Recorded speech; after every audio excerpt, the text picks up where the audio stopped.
Hello बच्चों, let's see the question. And here the question says that the temperature decreases progressively from the. तो यहाँ पे question में क्या पूछा गया है?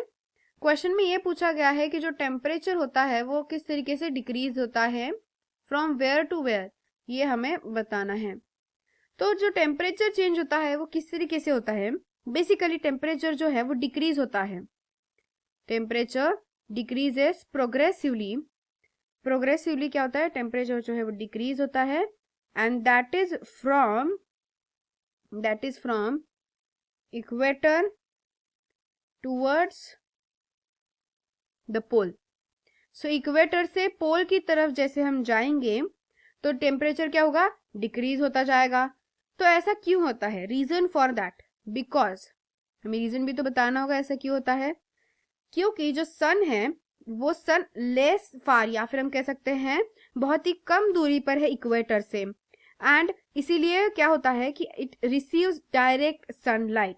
सो क्या होता है? उसकी वजह से जो सनलाइट होता है वो डायरेक्ट रिसीव होता है, राइट. सो दैट्स वाई हम यहाँ पे कह सकते हैं जो सन है, सन डायरेक्ट सनलाइट कहाँ दे रहा है? डायरेक्ट सनलाइट इक्वेटर को दे रहा है. क्योंकि इन दोनों के बीच का जो डिस्टेंस है, distance that is much close, या फिर हम कह सकते हैं बहुत ही कम दूरी है, राइट. सो इसी वजह से डायरेक्ट सनलाइट यहाँ इक्वेटर पे आएगी तो इक्वेटर पे सबसे ज्यादा टेम्परेचर होगा, हाई टेम्परेचर होगा यहाँ पे. फाइन. फिर जैसे जैसे हम ऊपर जाते चले जाएंगे, इक्वेटर की तरफ जाएंगे हम जैसे से, तो इक्वेटर से जैसे जैसे जाते हैं तो सन से जो टेम्परेचर है वो, सन से जो दूरी है, डिस्टेंस है, वो डिस्टेंस क्या हो जाता है?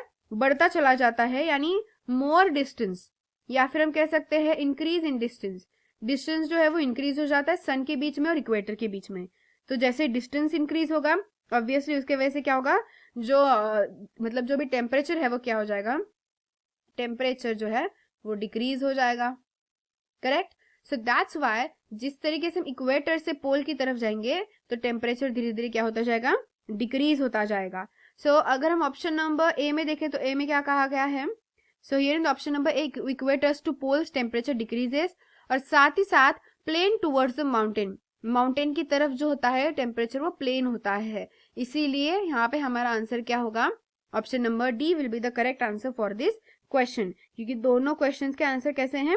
सही है. क्योंकि सनलाइट की अमाउंट मैटर करती है, इसीलिए जैसे जैसे हम इक्वेटर से पोल की तरफ जाएंगे तो टेम्परेचर डिक्रीज होगा. साथ ही साथ जैसे हम माउंटेन के अपर साइड पे, ऊपर की साइड पे जाएंगे उस टाइम पे भी क्या होता जाएगा? टेम्परेचर डिक्रीज होता जाएगा. सो दैट्स वाई यहाँ पे हमारा आंसर होगा option number D. I hope you got the answer very well. Thank you and all the best.